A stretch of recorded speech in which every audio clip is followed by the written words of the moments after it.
वालेकुम स्टूडेंट। अब हम डिस्कस करते हैं अल्टरनेटिंग सीरीज के सीरीज़। हमारे पास पहले तो हमने देखा था कि पॉजिटिव टर्म्स की सीरीज थी।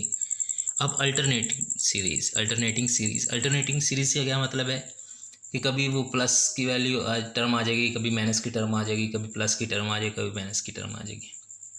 उसको हम कहते हैं अल्टरनेटिंग सीरीज़। हम डेफिनेशन देखते हैं। A series of the form,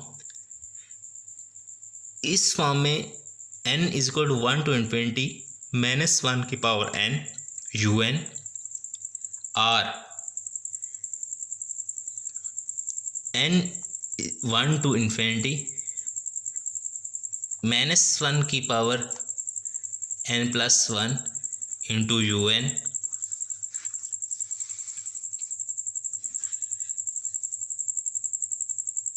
ये हमारे पास सीरीज़ है इस फॉर्म में और इस फॉर्म में, where un is greater zero. ये जो un है वो ग्रेटर ज़ीरो है फॉर ऑल n, हर n के लिए un जो है ग्रेटर, u1 भी ग्रेटर ज़ीरो है, u2 भी up to so on, is called an alternating series. इस टाइप की जो सीरीज़ होती हैं उसको हम अल्टरनेटिंग सीरीज़ कहते हैं, because the terms alternate between positive and negative values. क्योंकि कभी पॉजिटिव वैल्यू आती है, negative positive, negative positive, negative value आती है, उसको हम क्या कहते हैं, अल्टरनेटिंग सीरीज़। अब हम एग्जांपल देखते हैं। द अल्टरनेटिंग हार्मोनिक सीरीज़ क्या है, n1 to इन्फिनिटी -1 की पावर n+1 ओवर n। अब जब हम इसको वैल्यू देते जाएंगे, जब n को 1 देंगे तो ये स्केयर हो जाएगा, -1 का स्केयर 1 हो जाएगा, नीचे 1 ओवर 1 हो जाएगा। जब हम n को वैल्यू 2 देंगे तो क्या हो जाएगा, ये 3 हो जाएगी, -1 की पावर 3 माइनस रहेगा और नीचे 2 है तो -1 ओवर 2 हो जाएगा। इसी तरह इस तरह की सीरीज़ बनेगी और इसको हम कहते हैं क्या, alternating series. Next, the following series is an alternating. अब ये जो सीरीज़ हमें गिवन है ये भी अल्टरनेट है, positive negative positive negative positive. तो इस तरह की सीरीज़ को हम क्या कहते हैं, अल्टरनेटिंग सीरीज़। अब अल्टरनेटिंग सीरीज़ की कन्वर्जेंस चेक करने के लिए हमारे पास एक टेस्ट है जिसको हम कहते हैं लेबनीज़ टेस्ट। लेबनीज़ टेस्ट के ज़रिए हम अल्टरनेटिव सीरीज़ को चेक कर सकते हैं कि अल्टरनेटिंग सीरीज़ जो है वो कन्वर्ज कर रही है या डाइवर्ज कर रही है। अब देखें लेबनीज़ टेस्ट क्या कहता है, the alternating series u1 minus u2 plus u3 up to so on u1 greater zero for all n where terms satisfy the conditions. दो कंडीशंस हैं लेबनीज़ टेस्ट की, अगर वो दोनों कंडीशंस को सेटिस्फाई करे तब हम कहते हैं कि वो सीरीज़ जो है वो कन्वर्जेंट है। क्या कंडीशन है, फर्स्ट कंडीशन है un+1 lesser equal to un for all n, मतलब कि हर आने वाली टर्म लेसर इक्वल हो, हर आने वाली टर्म लेसर इक्वल हो। उसके बाद दूसरी कंडीशन क्या है, un पे जब हम लिमिट अप्लाई करें n अप्रोचेस टू इन्फिनिटी तो उसको ज़ीरो को अप्रोच करना चाहिए। n जैसे un है, un ज़ीरो को अप्रोच करेगा as n approaches to infinity for all n। Then अगर ये दोनों कंडीशंस कोई सीरीज़ सेटिस्फाई करती है फिर हम उस सीरीज़ को कहते हैं कन्वर्जेस, वो सीरीज़ कन्वर्ज करेगी। अगर इन दोनों में से एक भी कंडीशन सेटिस्फाई ना हो तो वो सीरीज़ कन्वर्ज नहीं करेगी। ओके, देखते हैं एग्जाम्पल देखते हैं। हमारे पास एक सीरीज़ है, एग्जाम्पल है, show that the alternating harmonic series n1 to infinity -1 की power n+1 over n converges. हमने देखना है कि ये सीरीज़ अल्टरनेटिंग सीरीज़ है, ये कन्वर्ज करती है या डाइवर्ज करती है। अब देखें यहाँ से un हमारा क्या है, हमारे सीक्वेंस है un, वो है -1 की पावर n+1 ओवर n। अब देखें ये जो हमारी है इसकी हर टर्म पिछली टर्म से छोटी है, मतलब कि ये पॉजिटिव तो है ना, ये हर टर्म उसकी पॉजिटिव होगी, ग्रेटर ज़ीरो होगी। अगर उसका मॉड लें तो इसकी हर टर्म का मॉड लें तो ग्रेटर ज़ीरो होगी, कहीं भी ज़ीरो नहीं होगी। अब देखें,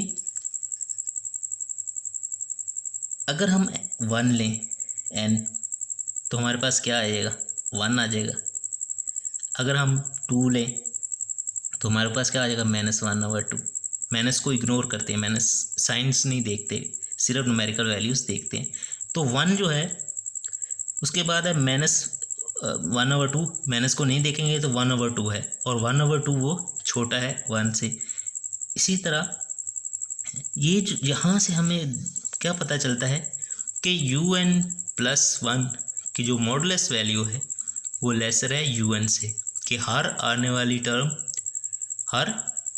वाली टर्म पिछली टर्म से छोटी है। तो यही एक कंडीशन थी उसकी लेबनीज़ टेस्ट की, तो ये तो सेटिस्फाई होगी। सेकंड क्या थी कि उसकी मॉडुलस वैल्यू, इसकी मॉडुलस वैल्यू क्या होगी, 1/n। मॉडुलस वैल्यू क्या है, 1/n हो जाएगी। अगर मॉडुलस वैल्यू 1/n है, ये मैंने लिख दिया, सिर्फ बताया, तो 1/n है। जैसे n अप्रोचेस टू इन्फिनिटी होगा तो UN हमारा किसको अप्रोच कर जाएगा, 0 को। तो ये कंडीशन भी लेबनीज़ की, ये भी कंडीशन भी सेटिस्फाई है। अगर ये सीरीज़ इन कंडीशंस को, दोनों कंडीशंस को सेटिस्फाई करती है तो हम कहते हैं कि वो सीरीज़ कन्वर्जेंट है। अब ये सीरीज़ दोनों कंडीशन को सेटिस्फाई करती है। फर्स्ट कंडीशन क्या थी, UN 0, वो तो पहले गिवन है। UN+1 जो है वो लेसर है UN से, कि हर आने वाली टर्म छोटी होती जा रही है। उसके बाद UN को अगर हम मॉड लें तो जो UN है वो 0 को कन्वर्ज करता है as n approaches to infinity, वो भी सेटिस्फाई होती है इस सीरीज़ में। तो फिर क्या होगा, ये जो हमारी सीरीज़ है वो कन्वर्जेंट है, ये सीरीज़ हमारी कन्वर्जेंट है। तो इस तरह हम लेबनीज़ टेस्ट को अप्लाई करते हैं अल्टरनेटिंग सीरीज़ के लिए। अल्टरनेटिंग सीरीज़ को चेक करने के लिए कि वो कन्वर्जेंट है या डाइवर्जेंट है, हम लेबनीज़ टेस्ट यूज़ करते हैं। जी, नेक्स्ट टॉपिक है हमारा सीरीज़ ऑफ फंक्शंस। पहले हमने सीक्वेंस डिस्कस किया था, फिर हमने सीक्वेंस ऑफ फंक्शंस डिस्कस किया था। अब हमने डिस्कस किया है सीरीज़। सीरीज़ क्या होती है, और जो सीरीज़ हमने डिस्कस की है उसकी टर्म्स क्या है, रियल नंबर्स थे। अब है सीरीज़ ऑफ फंक्शंस।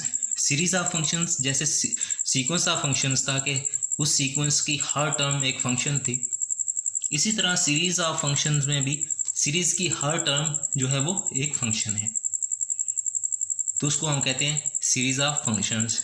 देखते हैं सीरीज़ ऑफ फंक्शन क्या होता है। If f of j k to infinity, हमारे पास कोई सीक्वेंस है, is a sequence of real valued functions, और ये कौन सी सीक्वेंस है, रियल वैल्यूड फंक्शंस की सीक्वेंस है, defined on a set D। अब जब हम फंक्शन की बात करते हैं तो ज़रूरी होता है कि हमें उसकी डोमेन के बारे में, क्योंकि फंक्शन किसी डोमेन पे होता है ना, डोमेन के अलावा तो फंक्शन नहीं होता। तो हम कहते हैं कि वो इस डोमेन पे डिफाइंड है फंक्शंस, और रियल वैल्यूड फंक्शंस हैं सारे के सारे, ऑफ रियल नंबर्स, D क्या है, of real numbers. Then series क्या बन जाएगी, J is equal to K to infinity, f of J is an infinite series on D। तो ये क्या बन जाएगी, इनफाइनाइट सीरीज बन जाएगी। हमने फंक्शंस लिए real valued functions k to infinity, तो f ऑफ j, और f ऑफ j क्या हो जाएगी हमारे पास, जब हम सम की फॉर्म में लिखते हैं तो वो हमारे पास सीरीज़ बन जाएगी। कैसी सीरीज़, सीरीज़ ऑफ फंक्शंस। जी, क्या है हमारे पास सीरीज़ ऑफ फंक्शन, क्या चीज़ है, हमारे पास ऐसी सीरीज़ है जिसकी हर टर्म फंक्शन है, जिसकी हर टर्म फंक्शन है। अब हमने सीरीज़ को डिस्कस किया था, सीरीज़ की कन्वर्जेंस के बारे में हमने डिस्कस किया था कि हम कैसे कन्वर्जेंस चेक करते हैं। हम पार्शियल सम निकालते थे, उस पार्शियल सम्स को हम देखते थे, अगर वो पार्शियल सम कन्वर्ज करता है तो हमारी सीरीज़ कन्वर्ज करती थी, अगर वो पार्शियल सम डाइवर्ज करता था तो हमारी सीरीज़ डाइवर्ज करती थी। इसी तरह यहाँ भी हम पार्शियल सम निकालेंगे। The partial sum of j is equal to k to infinity F of j are defined by, हम पार्शियल सम को कैसे डिफाइन, पार्शियल सम क्या था, फर्स्ट n टर्म्स थी, फर्स्ट n टर्म्स थी का सम था, तो हम डिफाइन करते हैं F of n is equal to j is equal to k to infinity n क्यों, यहाँ तो इन्फिनिटी है, यहाँ n क्यों, क्योंकि ये पार्शियल सम है और पार्शियल सम n टर्म्स तक होता है, first n terms, F of j n greater equal to k, तो ये हमारा क्या है, पार्शियल सम है। तो सीरीज ऑफ फंक्शंस में भी हम पार्शियल सम को ही देखेंगे, अगर पार्शियल सम कन्वर्ज कर रहा है तो हमारी सीरीज ऑफ फंक्शन कन्वर्ज करेगी, अगर पार्शियल सम डाइवर्ज कर रहा है तो हमारी सीरीज ऑफ फंक्शन डाइवर्ज करेगी, अगर partial sum point wise converge करता है तो हमारी सीरीज़ भी पॉइंट वाइज कन्वर्ज करेगी, अगर पार्शियल सम यूनिफॉर्मली कन्वर्ज करता है तो हमारी सीरीज़ भी यूनिफॉर्मली कन्वर्ज करेगी। If F N converges point wise to a function F, ये क्या चीज़ है, पार्शियल सम है। अगर ये partial sum point wise converge करता है किसी फंक्शन एफ को on a subset S of D, D के किसी सबसेट पे हमारा जो पार्शियल सम है वो किसी फंक्शन को पॉइंट वाइज कन्वर्ज करता है, तो वही से दैट ये जो सीरीज़ है हमारी वो पॉइंट वाइज कन्वर्ज करेगी to F on S and write as, उसको इस तरह हम लिखते हैं।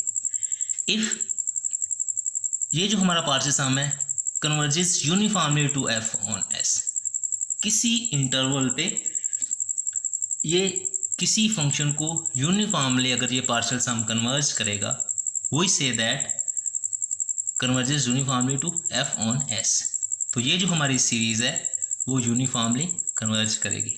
क्या मतलब, हमने पार्शियल सम निकाला, पार्शियल सम को ही हम चेक करेंगे कि क्या partial sum point wise converge करता है या पार्शियल सम यूनिफॉर्म कन्वर्ज करता है, यूनिफॉर्मली कन्वर्ज करता है। अगर पॉइंट वाइज कन्वर्ज करता है तो हमारी जो सीरीज़ है वो point wise, series of functions है वो पॉइंट वाइज कन्वर्ज करेगी।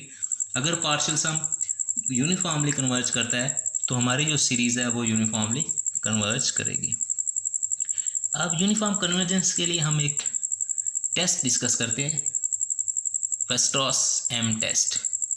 वेस्टरॉस एम टेस्ट क्या है, एक रिज़ल्ट है जो सीरीज़ ऑफ फंक्शंस पे हम अप्लाई करते हैं, वो हमें बताता है कि हमारी सीरीज़ जो है वो यूनिफॉर्म कन्वर्ज करती है या नहीं। क्या टेस्ट है, द सीरीज़, हमारे पास कोई सीरीज़ है फंक्शंस की, converges uniformly on S if, किसी सेट एफ पे वो यूनिफॉर्मली कन्वर्ज करती है if the norm of F N on S lesser equal M N N greater or equal to K, कि कोई ये जो हमारा नॉर्म है उन फंक्शंस का एफ एन का वो लेसर इक्वल हो M N and N greater equal to K, where जो ये जो एम एन है उसकी जो सीरीज़ होगी वो फाइनाइट हो, वो फाइनाइट, जी क्या मतलब है, वो कन्वर्ज करती है सीरीज़, अगर ये कन्वर्ज करेगी तो ये भी यूनिफॉर्मली कन्वर्ज करेगी। जी ये था हमारा M test, Weierstrass M test. क्या था, द सीरीज़, हमारे पास फंक्शन की सीरीज़ है uniformly on S if norm of F N lesser equal to M N N greater equal to K, where summation M N lesser infinity. Example के ज़रिए, अब example पे हम इसको अप्लाई करते हैं एम एन टेस्ट को, कि हम एम एन टेस्ट को कैसे अप्लाई करते हैं और कैसे चेक करते हैं जो सीरीज़ ऑफ फंक्शंस है वो यूनिफॉर्मली कन्वर्ज करती है या नहीं। एग्जाम्पल क्या है, check the uniform convergence of the series of functions. हमारे पास सीरीज़ ऑफ फंक्शन गिवन है n1 to infinity 1 over X square plus N square. हमने इसको चेक करना है कि ये यूनिफॉर्मली कन्वर्ज करती है या नहीं। किस टेस्ट से? MN test. We have FN of x क्या हो जाएगा, फंक्शंस क्या हो जाएगा हमारा 1/x² + n²। अब देखें, हमने कहा था कोई MN हमें मिल जाए, M1 M2 M3 M4, तो जो 1/x² + n² है, ये दोनों स्केयर्स हैं, इसका भी स्केयर इसका स्केयर, तो हमें मॉड या नॉर्म लगाने की ज़रूरत नहीं है। तो ये लेसर होगा 1/n² से, 1/n² से। ये वैल्यू लेसर इक्वल है 1/n² से। तो ये चीज़ हमने कहा था कि हमें ये मिल जाना चाहिए MN। Taking MN is equal to 1/n² कि MN हमें कोई ऐसा मिल जाना चाहिए जो उसके नॉर्म से बड़ा हो। यहाँ पे हमने नॉर्म इसलिए नहीं लिया क्योंकि ये स्केयर भी स्केयर है, ये भी स्केयर है, तो ये वैल्यू ऑलरेडी पॉजिटिव है, यहाँ ज़रूरत नहीं है मॉड की या नॉर्म लेने की।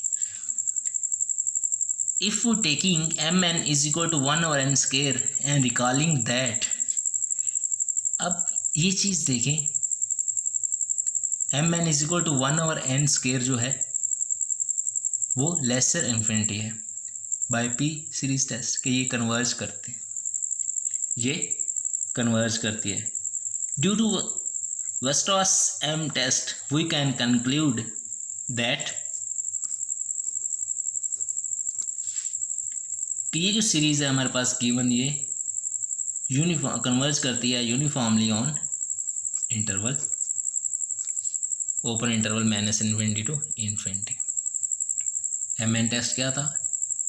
Weierstrass M टेस्ट क्या था कि हमें कोई MN मिल जाना चाहिए उसकी मॉडुलस वैल्यू से, और वो MN जो है वो कन्वर्ज होना चाहिए लेसर इन्फिनिटी। तब हम कहते हैं कि वो जो सीरीज़ है हमारी वो यूनिफॉर्मली कन्वर्ज करती है। तो इसमें हमने MN तलाश किया। अगर हम MN 1/n² ले लें, recalling that summation 1/n² lesser infinity, due to Weierstrass M test we can conclude that the series converges uniformly on the interval, कि ये जो सीरीज़ है हमारी ये यूनिफॉर्मली कन्वर्ज करती है बाय MN टेस्ट। एक तो हमें MN मिलना चाहिए और दूसरा समेशन जो MN है वो लेसर इन्फिनिटी हो जाए, तब हम कहते हैं कि जो हमारी गिवन सीरीज़ है वो यूनिफॉर्मली कन्वर्ज करती है। Okay, thanks.